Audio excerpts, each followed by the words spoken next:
నమస్కారం. ఈరోజు మనం చూడబోయేది కేవలం ఎన్నికల ఫలితాలు కాదు. ఆ అంకెల వెనుక దాగి ఉన్న ప్రజల ఆకాంక్షలు, వాళ్ల ఆవేదన ఏంటి, అసలు మదనపల్లి ప్రజలు మనకు ఏం చెప్పాలనుకుంటున్నారు, ఈ విశ్లేషణలో మనం ఆ తీర్పు వెనుక ఉన్న సందేశాన్ని లోతుగా అర్థం చేసుకోబోతున్నాం. ఈ నంబర్ను ఒకసారి చూడండి. -35,157. ఇది కేవలం ఒక అంకె కాదు, ఒక రాజకీయ భూకంపం లాంటిది. ఆలోచించండి, 2019లో దాదాపు 30,000 ఓట్ల మెజారిటీతో గెలిచిన పార్టీ 5 ఏళ్లకే 5,500 ఓట్ల తేడాతో ఓడిపోయింది. అంటే మొత్తం మీద దాదాపు 35,000 ఓట్లు చేజారాయన్నమాట. మరి ఇంత పెద్ద మార్పు ఎలా సాధ్యమైంది? దీని వెనుకున్న కారణాలేంటి? ఈ విశ్లేషణలో మనం ఈ రహస్యాన్ని ఛేదించబోతున్నాం. సరే, మన విశ్లేషణ ఎలా సాగుతుందంటే, ముందుగా అసలు ప్రజలు తీర్పు ద్వారా ఏం చెప్పారో చూద్దాం. తర్వాత వాళ్ల మనసులో ఏముందో, వాళ్ల సమస్యలేంటో అర్థం చేసుకుందాం. ఆ తర్వాత తీర్పును లోతుగా విశ్లేషించి ఓటమికి గల అసలు కారణాలను బయటకు తీద్దాం. దాని ఆధారంగా ఒక పక్కా గవర్నెన్స్ బ్లూప్రింట్, బూత్ లెవెల్ నుంచి పార్టీని ఎలా బలోపేతం చెయ్యాలి, చివరగా భవిష్యత్ నాయకత్వం ఎలా ఉండాలనే దానిపై ఒక స్పష్టమైన దిశానిర్దేశం చేస్తాం. రైట్, మొదటి భాగంలోకి వెళ్దాం. అసలు కథలోకి వెళ్లే ముందు మనం మదనపల్లె నియోజకవర్గం గురించి, అక్కడి మనుషుల గురించి, వాళ్ల బతుకుదెరువు గురించి కొంచెం తెలుసుకోవాలి. ఎందుకంటే ఏ రాజకీయమైనా సరే ఆ మట్టిలోనించే పుడుతుంది. మదనపల్లె అన్నమయ్య జిల్లాలో ఇది ఒక చాలా కీలకమైన నియోజకవర్గం. ఇక్కడ పట్టణ వాతావరణం ఉంటుంది, పల్లెటూర్లు ఉంటాయి. మీకు తెలుసా, ఆసియాలోనే అతిపెద్ద టమాటా మార్కెట్ ఇక్కడే ఉంది. అంటే టమాటా, పట్టు పరిశ్రమ, ఈ రెండే ఇక్కడి ఆర్థిక వ్యవస్థకు, ప్రజల జీవితాలకు వెన్నెముక. వాళ్ల బతుకులు, ఆశలు అన్నీ వీటి చుట్టూనే తిరుగుతాయి. ఇక్కడ మనం గమనించాల్సిన ఒక ముఖ్యమైన విషయమేంటంటే సామాజిక నిర్మాణం. దాదాపు 2,46,000 ఓటర్లున్న ఈ నియోజకవర్గంలో సుమారు 30% మైనారిటీలు ఉన్నారు. వాళ్ల పాత్ర ఇక్కడ చాలా నిర్ణయాత్మకం. వాళ్లతో పాటు ఇతర బలమైన సామాజిక వర్గాలు కూడా ఉన్నాయి. ఈ వైవిధ్యమే ఇక్కడి రాజకీయాలను ఎప్పుడూ చాలా సంక్లిష్టంగా, ఆసక్తికరంగా మారుస్తుంది. ఇక నంబర్స్ విషయానికొస్తే 2019లో వైఎస్సార్సీపీకి దాదాపు 30,000 ఓట్ల భారీ మెజారిటీ వచ్చింది. కానీ 2024కొచ్చేసరికి సీన్ పూర్తిగా రివర్స్ అయింది. టీడీపీ 5,500 ఓట్ల తేడాతో గెలిచింది. మరి ఈ మార్పు ఎలా వచ్చింది? చూడండి, వైఎస్సార్సీపీకి ఉన్న కోర్ ఓటు బ్యాంక్ అంటే ఆ 92,000 ఓట్లు దాదాపు అలాగే ఉన్నాయి.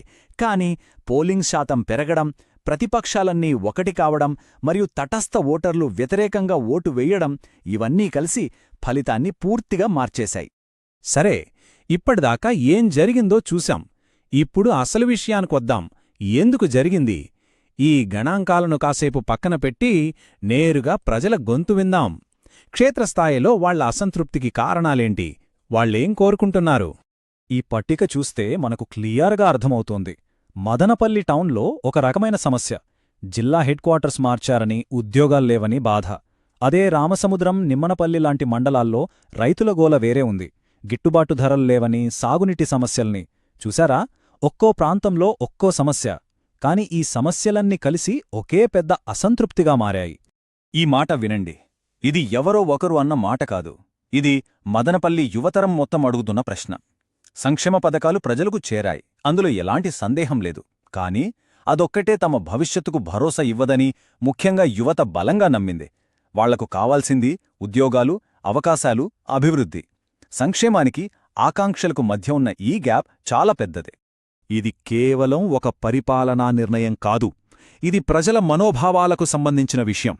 జిల్లా హెడ్ క్వార్టర్స్ను తరలించడం స్థానికుల్లో తీవ్రమైన ఆగ్రహాన్ని రగిలించింది. అది తమ చరిత్రకు, తమ ఆత్మగౌరవానికి తగిలిన దెబ్బగా వాళ్లు భావించారు. ఈ ఒక్క నిర్ణయం ప్రభుత్వానికి, ప్రజలకు మధ్య దూరాన్ని బాగా పెంచేసింది. ఓకే, ఇప్పుడు మనం ఒక ఫారెన్సిక్ ఎక్స్పర్ట్లా ఓటమికి గల మూల కారణాలను విశ్లేషిద్దాం. ఈ ఓటమికి కారణం కేవలం బాహ్య పరిస్థితులా, లేక పార్టీ అంతర్గత వ్యవస్థల్లోనే లోపాలున్నాయా? ఒక లోతైన విశ్లేషణ చేద్దాం. ఈ విశ్లేషణలో స్పష్టంగా తేలిందేంటంటే, ఈ ఓటమి అనేది ఒక యాక్సిడెంట్ కాదు. ఇది ఒక సిస్టమ్ ఫెయిల్యూర్. పార్టీ అందిస్తున్న దానికి, ప్రజల మారుతున్న అవసరాలకు మధ్య కనెక్షన్ పూర్తిగా తెగిపోయింది. కేవలం సంక్షేమంపైనే అతిగా ఆధారపడటం, యువత ఆకాంక్షలను, రైతుల సమస్యలను, స్థానిక ఫిర్యాదులను పట్టించుకోకపోవడం, ఇవన్నీ కలిసికట్టుగా ఈ ఫలితానికి దారితీశాయి. పార్టీ అంతర్గత నిర్మాణాన్ని ఒక చెట్టుతో పోల్చుకుంటే సంక్షేమ పథకాలు అందించే యంత్రాంగం వేర్లలా బలంగా ఉంది. అందుకే కోర్ ఓటు బ్యాంకు చెక్కు చెదరలేదు. కాని ప్రజల గొంతు వినే కొమ్మలు, ఆకులు బలహీనపడిపోయాయి. ఫిర్యాదులను స్వీకరించి వాటిని పరిష్కరించే వ్యవస్థ లేకపోవడమే పార్టీకి అతిపెద్ద నష్టం చేసింది. ఇక్కడే మనం ఒక ప్రాథమిక సూత్రాన్ని గుర్తుపెట్టుకోవాలి. పరిపాలన అంటే కేవలం పథకాలు ఇవ్వడం మాత్రమే కాదు. అది ప్రజల గొంతు వినడం, వాళ్ల ఆత్మగౌరవాన్ని కాపాడటం, వాళ్లతో బాధ్యతాయుతంగా మాట్లాడటం, పౌరుల పట్ల గౌరవం, రాజ్యాంగ విలువలు ఇవే ఏ రాజకీయానికైనా అసలైన పునాది. సరే, ఇప్పటిదాకా సమస్యను నిర్ధారించాం. ఇప్పుడు పరిష్కారం వైపు అడుగులు వేద్దాం. ప్రజల నమ్మకాన్ని తిరిగి పొందడానికి, వారి ప్రధాన సమస్యలను పరిష్కరించడానికి ఒక స్పష్టమైన 3 సూత్రాల కార్యాచరణా ప్రణాళికని ఇప్పుడు చూద్దాం. ఈ 3 ప్రాజెక్టులు మనం గుర్తించిన 3 ప్రధాన సమస్యలకు ప్రత్యక్ష సమాధానాలు. మొదటిది, మదనపల్లెకు జిల్లా హెడ్ క్వార్టర్స్ను తిరిగి తీసుకురావడం ద్వారా వారి ఆత్మగౌరవాన్ని నిలబెట్టడం. రెండవది, టమాటా పట్టు రైతుల కోసం ఒక ఆగ్రో ప్రాసెసింగ్ హబ్ నిర్మించి వాళ్ల జీవనోపాధికి భరోసా ఇవ్వడం. మూడవది, యువత భవిష్యత్తు కోసం ఒక youth skill and IT park ఏర్పాటు చేసి వాళ్లకు బాటలు వేయడం. Simple, direct action plan. వ్యూహం సిద్ధంగా ఉంది, కానీ దాన్ని క్షేత్రస్థాయిలో అమలు చేయడమే అసలైన సవాలు. ఈ ప్రణాళికను అమలు చేయడానికి, ఓటర్లతో మళ్లీ కనెక్ట్ అవ్వడానికి బూత్ స్థాయిలో ఎలాంటి చర్యలు తీసుకోవాలో ఇప్పుడు చర్చిద్దాం. ఈ ప్రణాళికను పకడ్బందీగా అమలు చేయడానికి మనకొక సమగ్రమైన వ్యూహాత్మక ఫ్రేమ్వర్క్ కావాలి. మన సంస్కృతి నుంచే స్ఫూర్తి పొంది దీన్ని మనం చతుర్ముఖ సిద్ధాంతం అని పిలుద్దాం. అంటే 4 దిశల నుంచి ఒకేసారి పనిచేసే ఒక బహుముఖ వ్యూహం. ఈ వ్యూహం చాలా సింపుల్. 1. శివ, వాస్తవాలతో ప్రతిపక్షాల తప్పుడు ప్రచారాలను ఖండించడం. 2. విష్ణు, మనం చేసిన మంచి పనులను, మన కోర్ బేస్ను కాపాడుకోవడం. 3. బ్రహ్మ, ప్రజల్లో ఆశను రేకెత్తించే కొత్త ప్రాజెక్టులను ప్రకటించడం. 4. దుర్గా, బలహీన వర్గాలకు సేవ చేస్తూ వారిని రక్షించడం. ఈ 4 స్తంభాలు రక్షణ, దాడి, సృష్టి ఈ మూడింటినీ బ్యాలెన్స్ చేస్తాయి.